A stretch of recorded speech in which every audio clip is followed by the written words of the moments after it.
যদি তাকে কোনো সাপ দংশন করে তাহলে সাপের বিষ তার শরীরের মধ্যে আসবে না। সুবহানাল্লাহ। বিসমিল্লাহিল্লাযী লা ইয়াদুররু মা ইসমিহি শাইউন ফিল আরদি ওয়ালা ফিস সামা ওয়া হুয়াস সামিউল আলিম। দোয়াটা উলামায়ে কেরাম থেকে শিখে নেবেন। সকালবেলা 3 বার, বিকালবেলা 3 বার।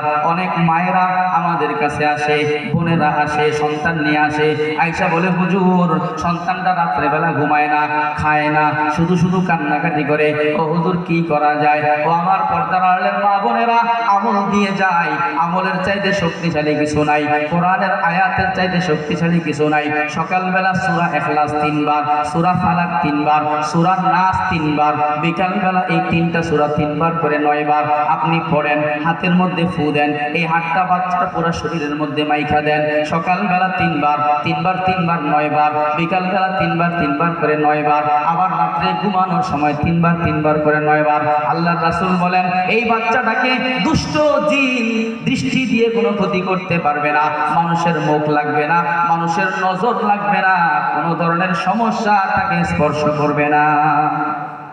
আপনাদের বিশ্বাস হইতেছে? এই আমলটা করেন। আল্লাহ রাসূল সাল্লাল্লাহু আলাইহি ওয়াসাল্লাম আয়াতুল কুরসির ব্যাপারে বলেন মা মিন রাজুলিন মা মিন আবদিন ইয়াকরাউ ফি বাইতিহি আয়াতুল কুরসি। আল্লাহর কোনো বান্দা যদি তার ঘরের মধ্যে রাত্রিবেলা শোয়ার সময় একবার আয়াতুল কুরসি পাঠ করে, আয়াতুল কুরসি পারেন কে কে হাত উঠান। আমার হাত উঠানোর অভ্যাস নাই কিন্তু এখানে উঠাইতেছি। আমার ভাইয়েরা আমরা সব ব্যবস্থা করি কিন্তু কোরআন থেকে দূরে আছি।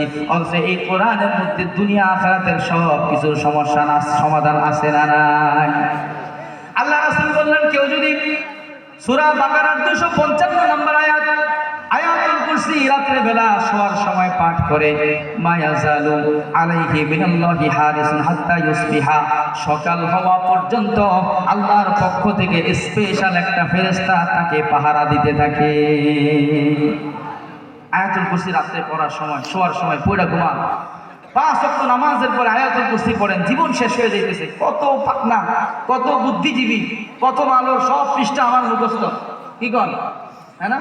কালের কণ্ঠ পুরা সব পৃষ্ঠা মুখস্থ, পুরা পৃষ্ঠা পড়ে ফেলে, কিন্তু আয়াতুল কুরসি আমার পড়া নাই। আল্লাহ রাসূল বলছেন কোন মুসলমান যদি 5 ওয়াক্ত নামাজের পরে নিয়মিত আয়াতুল কুরসি পাঠ করে লা ইয়ামনাউহু মিনাল জান্নাতি ইল্লাল মাউত লাইসা বাইনাহু ওয়া বাইনাল জান্নাতি ইল্লাল মাউত। আল্লাহ রাসূল বলেন ওই লোকটা মরার সঙ্গে সঙ্গে জান্নাতে প্রবেশ করবে। সুবহানাল্লাহ।